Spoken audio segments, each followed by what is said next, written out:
does he not find it sticks in the throat, rather, that he, Mr. Abramovich, has been going around saying that he is an envoy of peace and is claiming that he is somehow brokering peace between Ukraine and Russia, given his former involvement, I'm afraid, in this matter? Thank you very much indeed. She brings me on to a point about how oligarchs work. So if you go back to Ukraine, you take somebody like Dmitry Firtash, who's now wanted by the Americans. Firtash was set up by Gazprom and by Putin. He was given sweetheart deals, so to import vast amounts of cheap energy into Ukraine.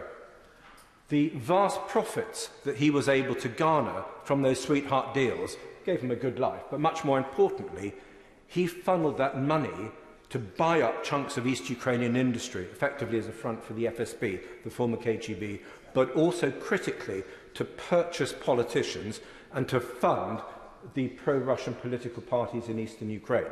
So when one is talking about oligarchs, it's important to understand that one is talking about an economic model within hybrid war.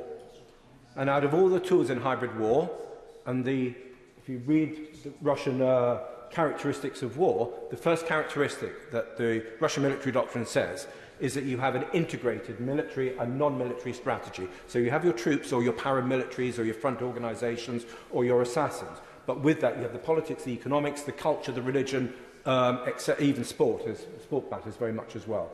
And so when you're talking about oligarchs, you're not just talking about obscenely rich people who are mates with somebody, but you're talking about a structure of control and power, whether it's in eastern Ukraine or whether it's in the United Kingdom, primarily to facilitate vast money flows to tax havens, but also to intimidate and silence a Western media into not reporting on these people.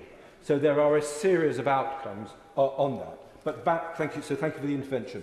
Back to Abramovich, Friedman and Deripaska. I mean, if these people were so keen to smarten up their act, and they're clearly scared of what might happen, I'd like to know why, as of only a few weeks ago, all of them, with their London lawyers, were either abusing data protection acts or libel law to target and intimidate individuals, Chris Steele, Catherine Belton, Harper Collins and others. So they continue even this year and the end of last year to intimidate a free press. They were enabled, and this comes to the point, it's not only the oligarchs, it is their millionaire servant class of enablers who enable the billionaire class of oligarchs who enable this neo-fascism that we now see in Europe. But what worries me as well is that you build up a quiet collection of very powerful individuals who then effectively gently corrupt our system.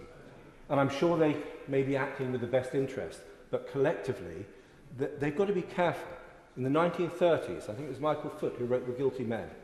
There are guilty men and women in the last 10 years who have done a really bad job of facilitating the agents of fascism. And those people are going to start coming out of the woodwork. And it is better for a lot of those people that they consider their positions now, rather than actually be the targets for the media and people like ourselves.